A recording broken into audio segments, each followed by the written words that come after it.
It's time now for the Gem Young Wealthcast. Brought to you by Gem Young Insurance and Wealth Advisors, a family-owned independent insurance and financial planning agency since 1947. Now, from their studio on Star Center Drive in Canfield, Ohio, here's the host of your program, Leo Daprile. Welcome to the Gem Young Wealthcast. This is Leo Daprile. Today is our third segment in our analyst series for the quarter. I have a new guest with me today. I have Ryan LeStrange. He's the Senior Vice President at CIBC Wealth. It's a new money manager that we've been working with lately. Really smart people. They come from a different perspective, so you're going to get some new insights today that you normally don't get from the others and get just another perspective. Like we always talk about on the Gem Young Wealthcast, that we're going to talk about anything and everything and how it relates to your money. And by giving you different perspectives, like you always hear me talking about, this gives you some insight to how we think, how we handle our clients' financial planning strategies, how we build out that financial plan, then ultimately, how do we construct an investment portfolio to help them achieve their objectives? So, Ryan, welcome. Leo, thanks for having me. Very exciting. I've listened to a number of podcasts, but I've never been on one. So awesome. Kind of a big day for me. Thank you. Yeah, you bet. Well, I was able to do that whole introduction to you without my glasses and still was able to understand my notes. Yeah, very good. So, Ryan, every quarter we have on our key analysts and decision makers. And what we want to do is we want to get a vibe of where the market's been, kind of see what strategies different of our money managers are deploying, how that's affecting the wealth planning strategies, and ultimately the goals and objectives of our clients. Because at the end of the day, what we're trying to do is help people achieve their goals, right? You know, that's Absolutely. That's the bottom line. That's where the rubber meets the road of what it is we're trying to accomplish. So first of all, since you're new to the audience, why don't you take a couple of minutes, introduce yourself.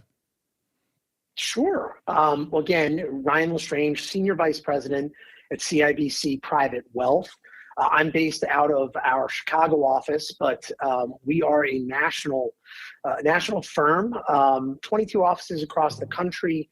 And really, my focus is working with great firms like Gem Young, and the idea that at the end of the day, no one benchmark or equity position or bond is going to equal success for a family. A plan is going to be what leads people to living their best lives. And so we're maybe a bit different than other firms where investments are wildly important, but only in the context of a great plan. And we believe really that a portfolio couldn't possibly be built if we didn't understand how someone wanted to live their lives, which is why, my job's so rewarding. I get to support great advisors like you. While you dig in deeply, understand your clients, we get to build portfolios that really align with them. It makes the job a ton of fun.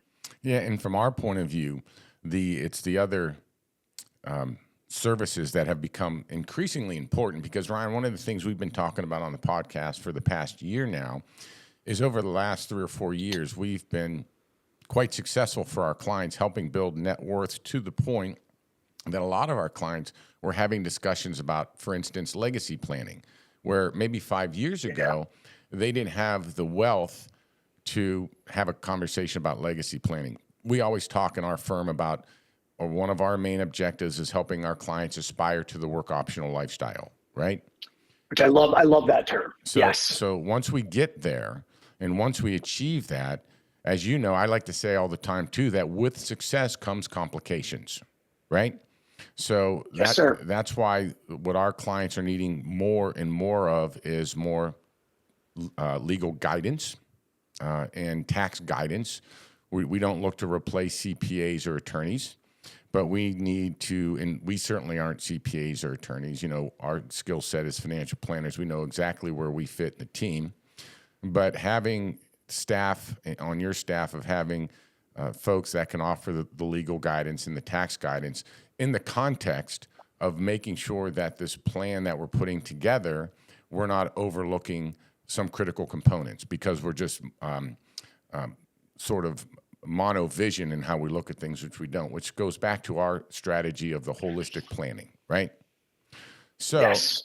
So we all know, and it's been talked about, especially with everything going on in Iran, that it's created a great deal of angst for folks because we went through some fairly close and in some cases index corrections, which you and I know, and some of the other advisors we have. For instance, we have Phil Blancato. He's a regular from Ladenburg Thalmann, and Glenn Dorsey's another one of our regulars in this quarterly review series. So that's the high bar, by the way, that we've put you up to. And one of the common themes, just to set the stage so, we can, because I want your perspective on these things. I don't want you to agree. I want you to just give you context of the prior discussions of where we're coming from. And, one of the perspectives Glenn brings is, 10% corrections are normal. To be expected. And that's one of the things I want listeners to hear, that when we go through this kind of volatility, people like me and you and Phil and Glenn, we've been around long enough that we have our battle scars. So that stuff doesn't phase us. It doesn't change our decision process in terms of strategy. Now, there might be tactical portfolio changes based on where we see either the domestic market, international markets, vulnerability to asset classes. All of these things are where the tactical execution becomes important for the overall plan success, right? Yes. So what message are you sending out to clients? Because you guys operate more in the higher net worth space, and that's where, as our business is growing, that's where we're needing more firms like CIBC with the holistic advisor approach, and that's where you folks align with us. But from the perspective, what's the feedback of your clients that you're getting over the past quarter? Because we had a nice February, and we always do, and at the end of February, we always seem to have the hangover, right? Yes. Not new to this year for one reason or another. We used to start having the late February hangovers. It's like 7 a.m. after a really good party. That's what late February's become for me. Yeah, I know that 7 a.m. feeling well. I think we look at this as a firm, Leo, and I know this aligns with the work you do at Gem Young. None of what we're seeing in this moment, whether it be the obvious elephant in the room, right? What's going on in Iran? You look at the headlines that we saw over the last few weeks about what's going on in the private credit space. You take inflation. It all leads back to one thing, which is central to us, a message that we put forth to clients from day one and really hammer, and it's the power of diversification long term. If we go back to 2022, the Magnificent Seven outperformed the other 493 stocks in the S&P 500 by 247%. Very, very hard if you're somebody who looks at the markets here and there or tends to see a headline. It's hard to not sort of have FOMO, maybe fear of missing out, or a desire to chase. I think when we have a dynamic like exists between Gem Young and the partners that you choose to work with, it's that discipline to say, look, we're not investing for any 1 month or even 1 year, right? There are specific goals we're trying to achieve, and portfolios need to be aligned to that timeline. For us at CIBC, what we love is the fact that you are getting paid for diversification today in a way that you haven't over the last few years. Something that we had great conviction in, and we're able now to take back to clients and say, things like, hey, infrastructure, exposure to MLPs, being thoughtful about how much mid and small cap exposure you have here in the US, our allocations to international emerging markets. They may at a certain point in time have looked to be dragging the portfolio down or holding it back relative to the US large cap space and tech in particular. But it's amazing how quickly that can change. And if you look now over a 3-year period, emerging markets have made up any and all delta that they had with the S&P 500. So diversification on a day-to-day basis might not show up for you, but it can play out very, very quickly in terms of what it does for a portfolio. See, here's where I'm taking that. I concur. We are incredibly disciplined in how we approach achieving our strategies for our clients. And diversity has always been part of it, even though over the last 5 to 7 years, it almost felt like a hollow conversation because the Magnificent Seven were just driving the bus. I would make arguments, Ryan, to say things like, when a company grows to $1 trillion and then to double it needs to go to $4 trillion, then to double it again, it needs to go to or $2 trillion, then to $4 trillion. Well, that gets harder to do because, once you get to that, all companies mature. Let me put it that way. No matter how good they are, all companies hit that normalized growth rate. And their product gets to the point where it becomes so saturated, it's that growth, they just can't get there anymore without groundbreaking new products. And I don't recommend or not recommend companies, but a good example is Apple, where their products have become not necessarily groundbreaking anymore, but evolutionary.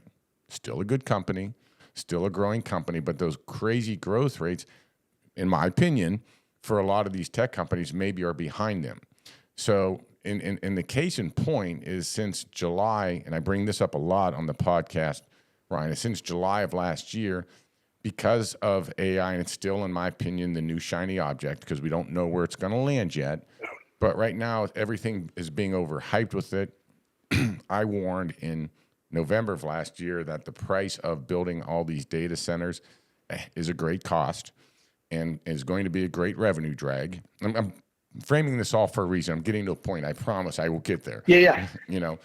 But, software where they're saying AI can start to rewrite software, even though it might, it's more going to be rewrite future software, in my opinion, not go back and unemploy the prior software.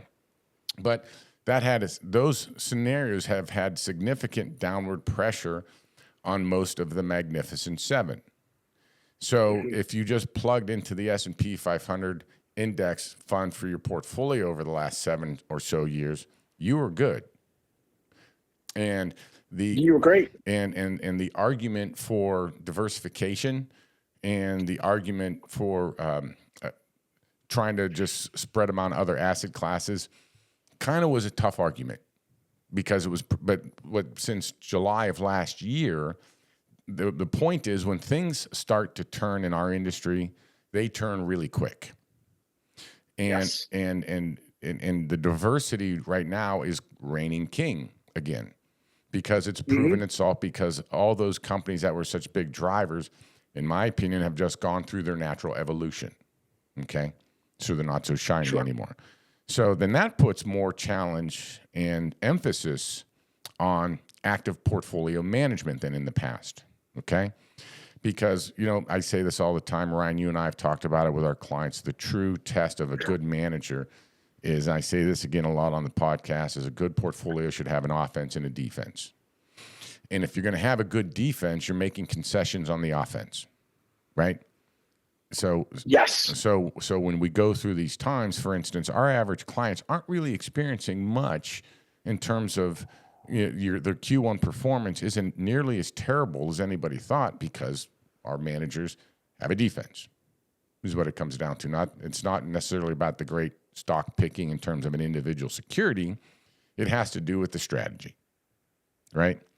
So correct. So how do you guys in markets like this, what is your backstop? Let our listeners hear from you more of the CIB strategy in the bad times, because in the good times, let's be honest, we all look smart, right?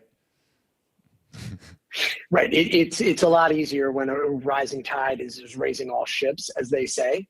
I think it goes back, and it's when we get this question, I think people expect to hear some sort of unbelievable proprietary, solution that we have, but it's it's really going back to this idea of a timeline and being goals-based. So where we are today is a fantastic example of that. There are no shortage, or there is no shortage of headlines to which you could react.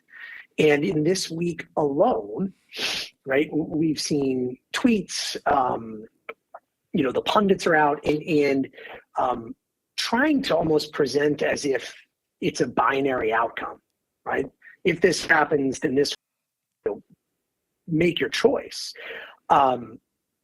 We are always looking at our capital market assumptions and taking any data, right, in weighing it in terms of its bigger impact. Right? To react to a tweet or an article or the jobless number came out today, right? And it's up, the weekly jobless claims up about 9,000 this week. Well, that's a big increase from last week to this week. However, we're still hovering, near 2.5 year lows in that figure. So the idea is data has to be weighed in terms of its impact longer term, not in the moment. And I think we actually do quite well in comparison to firms when we see clients who say, well, my prior manager would have done X. Okay, well, unless you think there's going to be a bounce along the bottom, right? A protracted period of volatility. Making a decision on one piece of information actually creates the dynamic where another decision must be made, right? If you decide to do one thing, you have to have, whether it's an exit point or a de-risk, you have to have a decision to do the opposite at some point in the future. If you take a longer view of things and you are looking at 6 month, 12 month, 18 and beyond, you can kind of look through those initial headlines. And we're seeing that play out again beautifully for our clients today, where allocations again to infrastructure, to mid, small, international, to your point, have made portfolios look really great this year when U.S. equities were down 4% and change in Q1. Right. I think that's the key, because you can talk about all that. And again, in good times, it's all fluffy talk. Yeah. Right. But it's till you actually go through it and see how everybody stands and where you really stand and see where your diversification matters. Let me shift gears on you. And I know you spent a lot of time talking to your own research folks and your portfolio managers and all that. And we're going to have a new Fed chair coming in here in May. Mm-hmm. And I was talking to Glenn about this, and I said, I think this guy's in a tough spot because Jerome Powell, who I have enormous respect for, first of all, I think he's been an excellent Fed chair. I think he's done a great job. The president, Trump, not getting what he wants, threatening to sue him just to compel other action, which is one of Trump's common negotiating tactics. It's not new. But the new Fed chair had a prior reputation of being a pretty conservative guy when he was a governor, a Fed governor. So to come in that and to be more aggressive to wanting to cut rates, knowing that it's decision by committee, Trump may not be able to get what it is that he wants.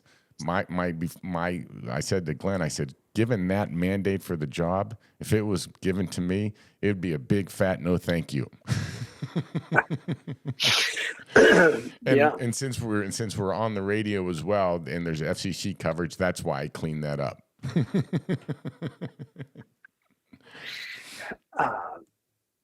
Look, I think we've seen the chair of the Fed face scrutiny unlike any other time in history. And from our perspective, we do like the idea of being data dependent and making sure that you're doing things based on what we know is going on in the economy versus a desire to maybe just see rates come down.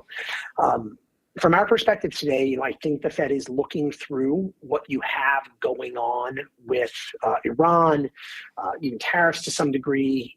Inflation for them has been stuck in a very tight range that 2.6 to 3.1. We're on the higher end of that range today. I think if we are looking at CIBC's perspective and where we go, you look at things like the unemployment rate, you look at weekly jobless claims, which we just talked about, and there are some things economically speaking that are really something to feel good about, right? There's some solid footing that we're on. As long as we are looking at what's going on in Iran, what's going on in the Straits, and energy prices and all of that is hopefully being temporary, we think you probably have an opportunity for the new Fed chair to come in and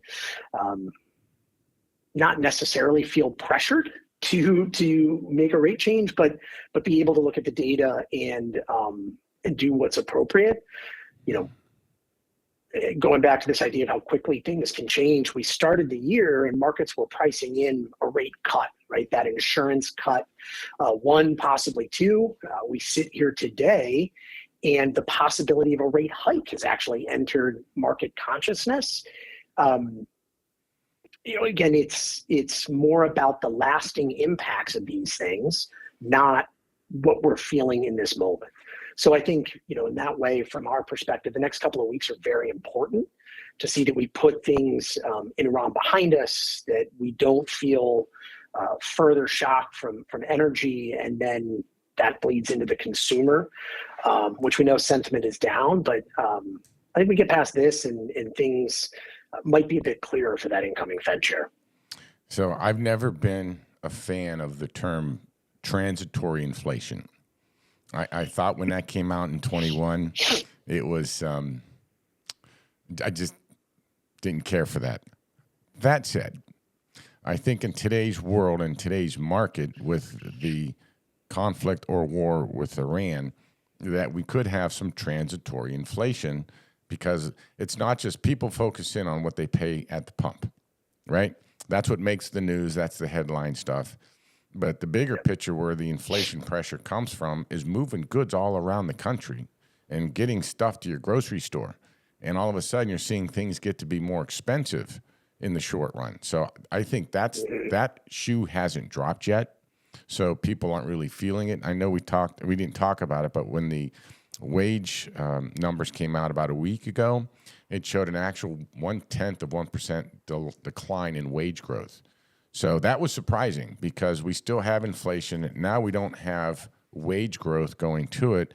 Now that's becoming a real problem. And I think if we saddle into that, some of this transitory inflation, I think there might be some more pain for people than they think. So the next couple of months for me are going to be a close eye on consumer spending to see what the impact of that is and where that comes out. So interesting stuff. But believe it or not, Ryan, I got to just stop here and I got to take a break and pay a couple of bills. When I get back to the Jem Young Wealthcast, I have with me Ryan LeStrange. He's the Senior Vice President at CIBC Wealth Management. This is Leo DePrilly. This is the Jem Young Wealthcast. I'll be back after this break.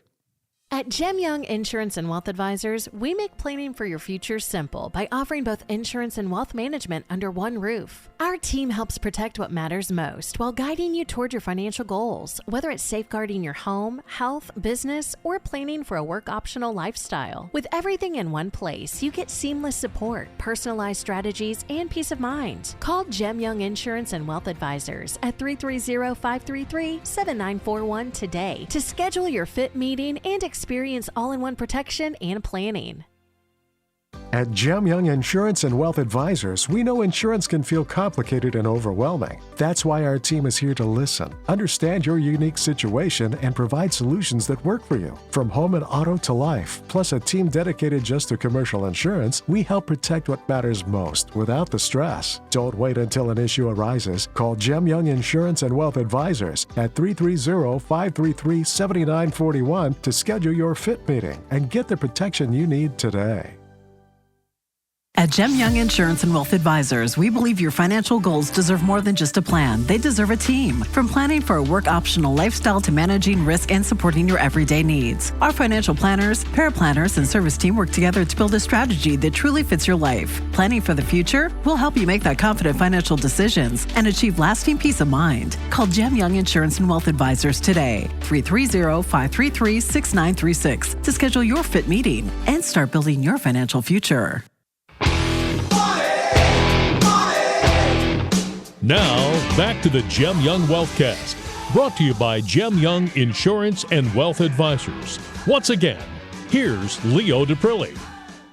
Welcome back to the Gem Young Wealthcast. This is Leo Daprilli. If you're just joining the program today, I have with me Ryan LeStrange. He is the Senior Vice President for CIBC Wealth. Welcome, Ryan. Thanks for coming back. Hey, Leo, again, I'm happy to be here. You know, I got to start by saying, you know, when we were getting ready to produce today, we had everything ready. And thank you for your patience, Ryan, because when we got everything ready, nothing worked. Again, my first podcast. So if you hadn't said anything, I would have thought that's just how I always went. Yeah, right. On any podcast. Yeah. So perseverance. I say all the time, Ryan, that sometimes I my success has to do with because I'm too darn stubborn to give up. Then I am good. And everybody could benefit from a little bit of that. Yeah. So today was a good example of my stubbornness, right? So let me bring this back to a couple of things. And we talked about, before the break, we talked about, I used the word maybe some transitory inflation because once everything's settled, you know, we've had this period of increased price of oil and people, you know, the news relates it to what you pay for your car, but it goes to so many, everything gets transported. With 70% of our economy is consumer driven. So whether you're buying a pair of socks or a gallon of milk, it's going to cost more in the next couple of months because of the increased transportation cost. And until that settles and comes back down, and I heard an interesting term on the news the other day, and it said, when oil goes up, it goes up like a rocket, and prices come down like a feather. So that being said, I think the conversation of Q2, I think there's going to be a couple of different things going on. One of the things Glenn pointed out a couple of weeks ago, he said traditionally, analysts a month, 6 weeks before the end of a quarter start ratcheting down earnings expectations because you'll hear one of my personal complaints. Analysts are kind of like meteorologists. Nobody wants to be wrong, but if you're going to be wrong to the upside, right? He said this quarter, analysts have been ratcheting up earnings estimates. Publicly disclosed information. He said earnings estimates are going up and stock prices have been going down. He said that's an unusual dichotomy that doesn't happen very often. Normally it's the other way. Earnings are going down, stock prices are still going up. And he called it the mouth of an alligator, which means it's going to just close eventually, right? And it's going to be a big bite when it happens. So so the trends are there now that Q1 earnings tend to be shifting towards more of a positive exposure, which is I was happy about because with the correction because of the war for whatever reason, whether we were priced to perfection, whatever debate side you want to sit on that, the reality is the stock prices are lower than they were or at about where they were at the beginning of the year. And to maintain any type of growth, we can't just meet expectations. We have to start growing, right? Correct. So what are your analysts telling you about what your Q2 expectations are, market expectations? Yeah. So, you know, Glenn's so smart, and I love that analogy, the alligator's mouth, but he's spot on. Again, going back to an earlier comment, any given day, any headline could make you think that the sky is falling. But when you get underneath the hood, whether it's economic data or you start looking at any of the firms, you know, that are in, you know, the S&P 500, the Russell 3000, there is reason for optimism, you know, and what we love to see is that this play on diversification. You are seeing the equal weighted S&P 500 outperform the market cap weighted S&P 500. So one of the things that our analysts are cautiously optimistic about is this broadening out of earnings. So it won't be, to your earlier point, necessarily just these mega cap tech companies that are doing well and experiencing wonderful revenue. It's going to be much, much broader than that, and that's a wonderful thing, not just for the investor at large, but for our country. And we look at that and say that's sort of the linchpin as we move forward with regard to consumer sentiment. Right? Everybody talks about this K-shaped economy. You've got really high income people still living largely like things are unchanged. You have another segment of the economy and our population that are pulling back. We get through some of this near-term disruption. We continue to see the broadening out of earnings, and Glenn's right spot on. Most of the time you see companies start to revise earnings down, right? That forward guidance comes down a bit because they want a surprise to the upside later. You haven't seen that. You've seen the opposite. And, that's, again, a reason I think also, too, I know you say it all the time, it's why you stay invested, right? It's why you don't let a little bit of volatility, you don't let an S&P 500, which has been your workhorse, your thoroughbred rather, for the last several years, it being negative year to date, that shouldn't shake us out of the market, right? It should be an opportunity to evaluate what's going on in the world, think about where our goals are relative to the markets, and assess that, not whether or not we should be in the markets. So what I like to say, which I've had all the time, is the challenge individual investors have through time is they emotionally own something that's starting to do well for them, and then they emotionally own it too long.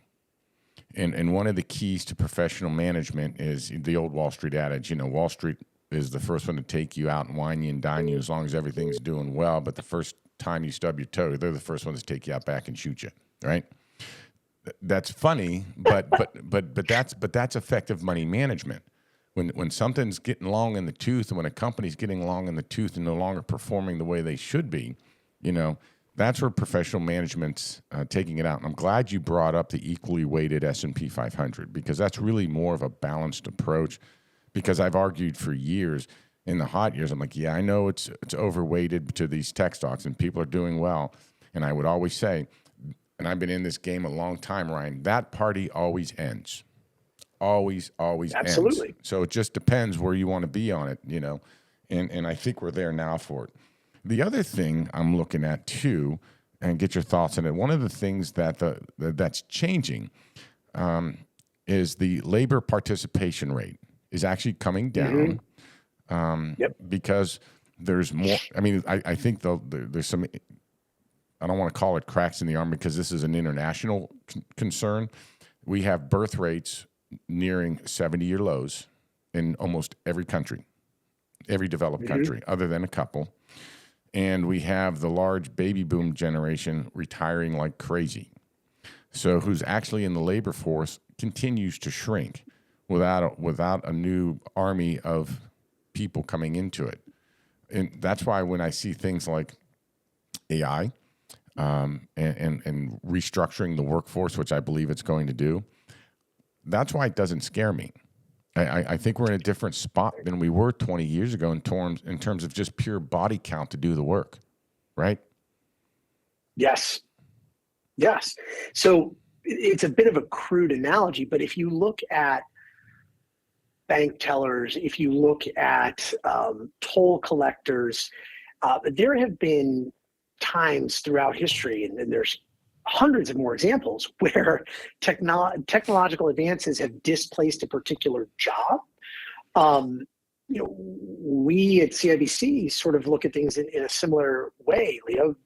If we can help individuals be more productive, we are not growing as a population. And if we look at the spectrum of the world, you have maybe Japan, you have Western Europe, and let's say they're in their 70s. The U.S. is maybe if we put it in the context of human life, maybe mid to late 50s, still really peak earning, but getting towards retirement.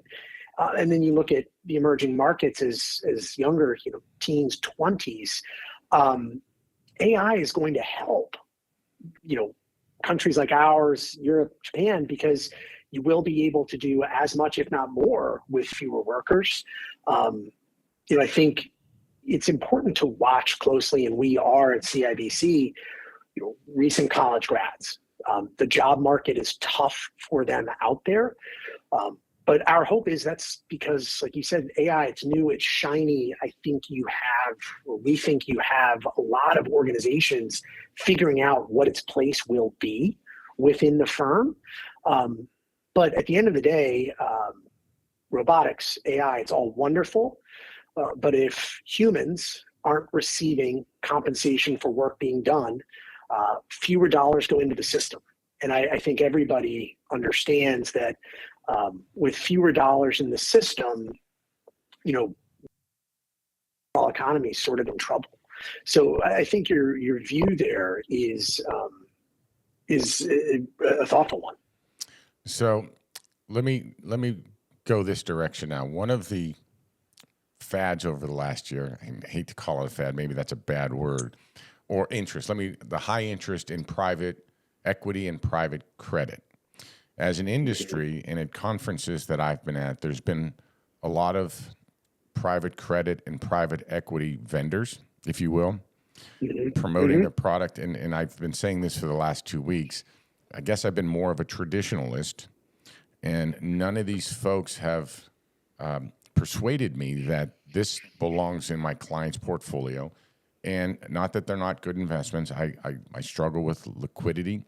I struggle with disclosure, because public companies love them or hate them because of their constant pricing every day and the constant news cycle that what's out there in the quarterly SEC reporting that they have to go through. I've not gotten there yet. And then in the last couple of months, the private credit market seems to have, at least the way it appears, to be in a bit of a challenge. They've had a significant amount of redemptions. And a lot of these investments, my own conclusion is if you're going to get into these, it's almost like you have to plan on not needing that money for a decade. And then from my point of view, I've always said that my clients are too dynamic. I can't lock money up for a decade, even if it makes sense. And they would have arguments to me that this gives the portfolio a different level of risk diversification. But if I can't price out your company, how do I know? So Ryan, the other thing too, I say one of the best things I provide my clients, one of the best qualities I provide is I'm a jaded SOB. Okay. I've been around long enough. I heard more stuff. I'll use that word. And it's really hard to persuade me unless you can really prove it. Okay. And give me true data. Right. And not forward-looking pro forma statements. So what are your thoughts on that? So similar, a healthy dose of skepticism is a good thing. But this is another example of headlines versus what's really going on. So at CIBC, we have deep expertise in the private markets. We've worked within them meaningfully for decades now. And we do think for the right client, exposure can be additive. But you said something really important, Leo, and that is liquidity. We are always looking at somebody's ability to invest in the private markets, and that goes right back to liquidity. You're seeing things change here today, sort of the democratization of private equity, private credit. I think as an organization, we have a healthy dose of skepticism around how well that plays out, because part of what makes those markets attractive, part of what's made returns so alluring over time is that it's an inefficient space, right? Access to it was was not always there, and as a result, you have to sort of mine for the diamonds in the rough. A lot of dollars going into the asset class means that money has to be put places, and that may change in certain instances. The due diligence process, the sort of parameters that are being used to deploy capital. All that said, as we look at private credit in particular, because it's been in the headlines with, what's gone on at Blue Owl and Cliffwater, that space is still in fairly decent shape. I think you get a few headlines, you get some people thinking they should exit. I saw a headline that related it back to the great financial crisis. When you look at private credit specifically as a percentage of GDP here in the US, it's very, very small. When you look at private lending relative to the overall lending environment, it's still very, very small. And from our perspective, the sky is not falling as it relates to those asset classes, but its inclusion in a portfolio, can it reduce correlation? Yes. Is it a diversifier? Yes. But I don't think as an organization, we're believers that everybody should own it widely, right? Because there are 5% gates on private credit funds. And if you put money in and you immediately want it back, we've seen over the last several weeks, that's not going to happen. So while it's out there, it's talked about broadly, it certainly does not mean every client should hold it, right? Their ability to be illiquid, or maybe better said, their needs for liquidity trump exposure to something that reduces correlation or diversifies the portfolio. Yeah, one of the reasons I wanted to have this private credit and private equity conversation is if these start ending up in people's 401ks as an option. I'm sorry, as an alternative. Mm-hmm. As an alternative. Options are contracts. We don't. Right. See, the chief compliance officer hat of mine just went on. So, not an option. Not an option. It's an alternative. So, and that's things. I don't want people to, if those become alternatives within their retirement plans, I caution them, don't look at them like they're another mutual fund choice, because every private credit deal I looked at or every private equity deal I looked at is different. So there's not a standardization like there is between the Acts of 39 and 40 for the construction of mutual funds and all that. And there's reporting requirements, and there's comfort for the investor knowing that there's a standardization, at least minimal federal guidelines along how those products are constructed. This is going to be a different deal. So I'm personally going to be wildly cautious about whether those even go into our 401k plans till we know exactly what's going on with them. So anyhow, I just wanted to get your thoughts on that. So we're kind of in agreement with that. Yeah, and I think we have another really important point you made. You want to know what you own. And I'll relate it back to something that's far more accessible and in a core tenet of ours. Just think about debt in general, traditional fixed income. At CIBC, we are big believers that if the dollar amounts are right and clients can do it, you should own your bonds directly, right? If possible, as opposed to through a pooled vehicle, because you have transparency. Because when yields rise, that becomes a paper loss. The bond itself still paying you a great coupon. You still have a lot of control over whether it matures. I think you can relate that back to private credit in that if you don't know what you own, if you can't look under the hood, maybe that's a reason not to put it in a portfolio. But I hope for a lot of people, they have a great advisor they can go to who operates with a little bit of skepticism and some experience and can say, hey, I'm not sold on this yet because I'm not sure what it really looks like. That's important, the idea of knowing what you own. I would agree. I would absolutely agree with that. So going forward, with market expectations from your analyst perspective, because everybody comes out with where they think markets are going to be for the year. The war threw some other challenges in there. For instance, I'll call it the transitory inflation, what that may do to corporate earnings, the consumer, which ultimately gets reflected in stock prices and index performance down the road. Has your team really changed their perspective of where they think from the beginning of the year to where they think they're going to finish, where we think we're going to finish? Yeah, not really. The base case for us at the beginning of the year was moderate growth here in the United States.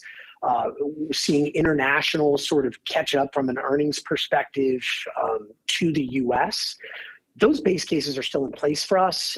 What the war in Iran and the noise around it has done is kind of made us take a pause and look to again see, can we look through this to the fundamentals, both economically and in the markets, or is this something that has the potential to go on much longer? And I guess maybe the best way to say it would be, should this 2-week ceasefire end and we have weeks and weeks or months and months of uncertainty, then odds are we're going to revise what we think will happen this year. So, in this moment,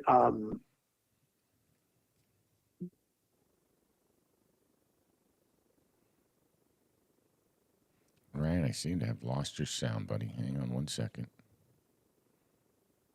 Yeah. Well, okay.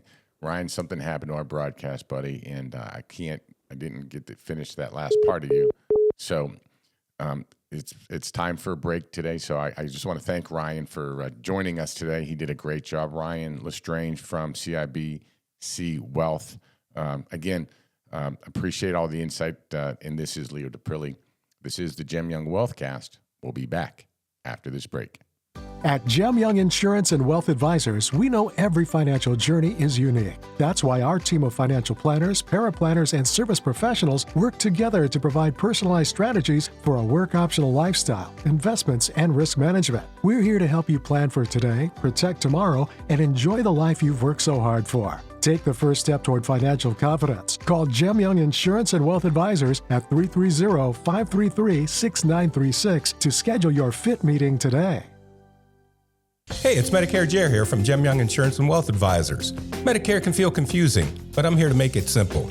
With the right Medicare Advantage or supplement plan, you can worry less about unexpected healthcare costs and focus more on enjoying life. Let's make sure you've got the coverage that fits your needs and gives you peace of mind. Call me, Medicare Jer, at Gem Young Insurance and Wealth Advisors today at 330-533-7941 to schedule your appointment, and let's get your plan in place. By calling this number, you will be speaking to a licensed insurance agent to answer your questions or provide additional information about Medicare Advantage plans, prescription drug plans, or Medicare supplement insurance plans. This is an advertisement for insurance.